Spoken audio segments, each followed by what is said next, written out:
should, I don't know why they won't get, Nigerians are everywhere. Find a Yoruba person to read this book.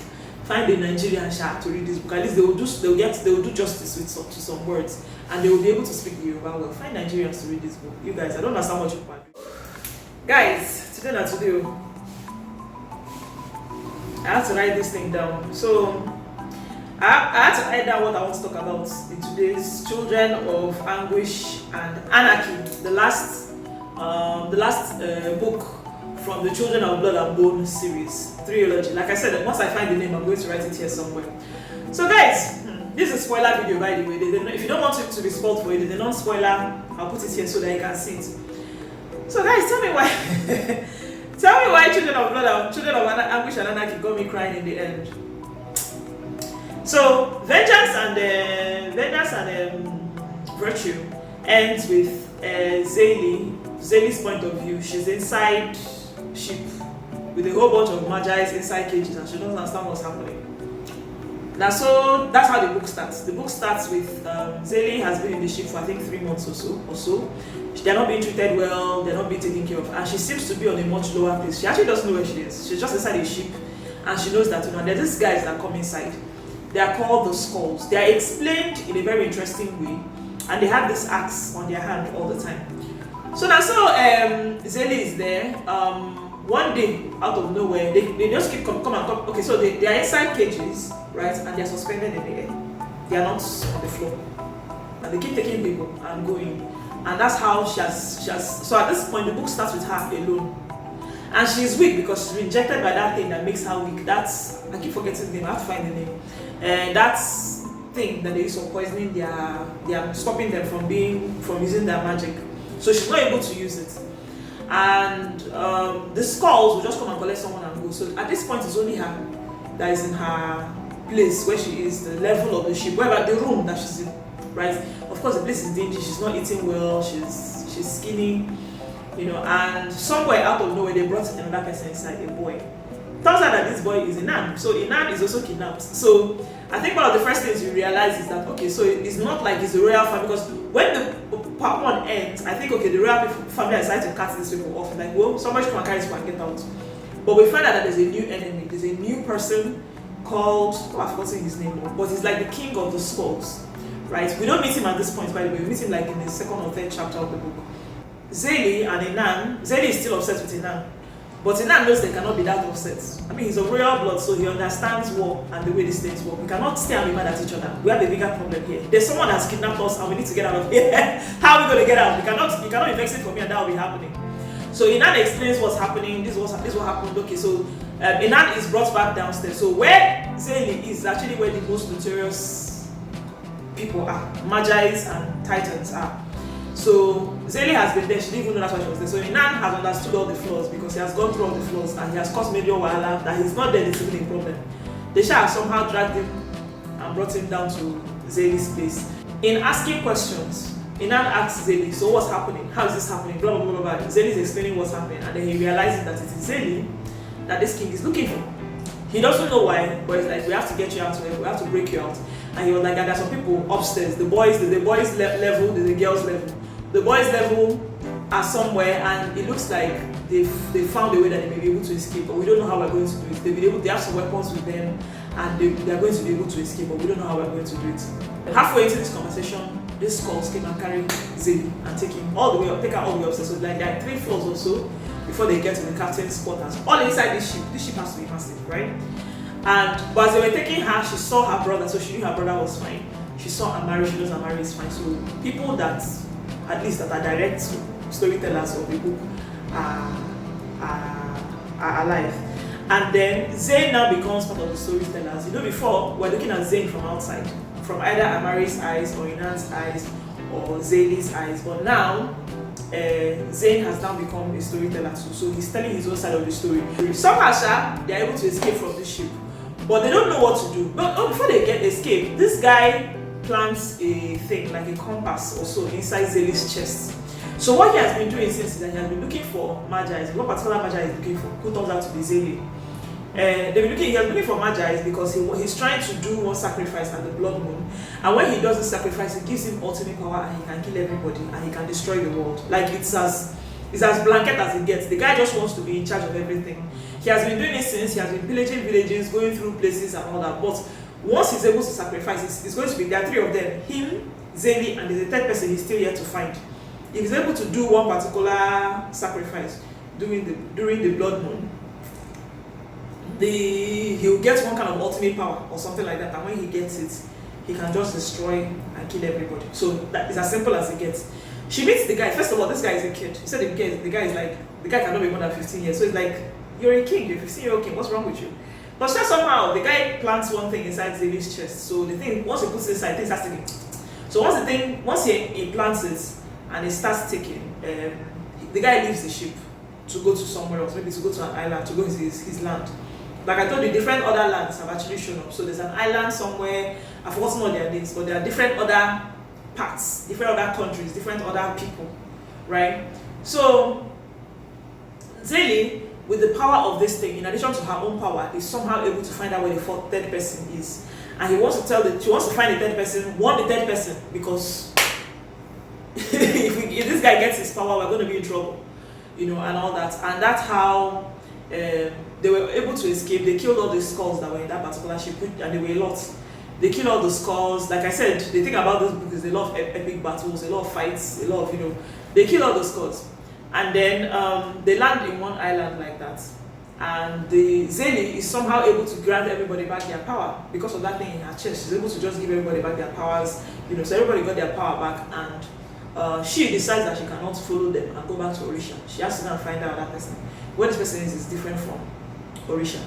So every other person, all the other Magi's that escaped, left and went to Orisha. They go to Orisha with Inan because they're like, okay, if Inan's family is still there, you're the only one that can actually bring, as they explain the situation, because now it's like, okay, we have a bigger problem. We cannot afford to be fighting each other. That's the Magi's and the non-Magi's and the Titans. We cannot fight this fight right now. We have this guy, this king, I'm going to write his name once I see it. This king, that is a major problem, and if care is not taken, this guy is going to kill everybody. And if we stay and continue fighting each other, this king is going to come and take over. And we don't want that to happen. So we need to band together, use our strength to destroy this guy. I guess then after that we can fight, who knows. So that was what Inan's work was. So Inan followed them to go and tell them. So he once they got to Orisha, he ran straight to down for his mom. His mom was still alive. His mom is mad at him because he poisoned his mom in part 2 so that he can go and dissolve the royal family. That's Inan. Because Inan believes that if he dissolves the royal family, there will be peace. There will be no more Magi issues. Everybody will just be, and all that. But was he wrong? Yes. Hello. He was 100% wrong. So yeah, that's pretty much where the book is. Zeli finds the girl. She lives in one particular place, one place inside the island that they are controlled a lot by these vines, a lot. And they believe their power is from Mother Earth. So it's a different set of people.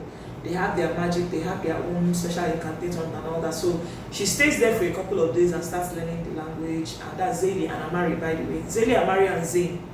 Then Zayn has to learn to fight. Oh, meanwhile, Zayn picked up the axe of the skull. So it turned out that once they pick up their axe, they grow, they become like 4 or 5 times their original size. Their head becomes red and they just start killing anyway. So Zayn somehow picks up the axe and it happens to him. It doesn't happen to every person. Every person that tried to pick up the axe was, I think their hands got burnt. But somehow Zayn was able to do that.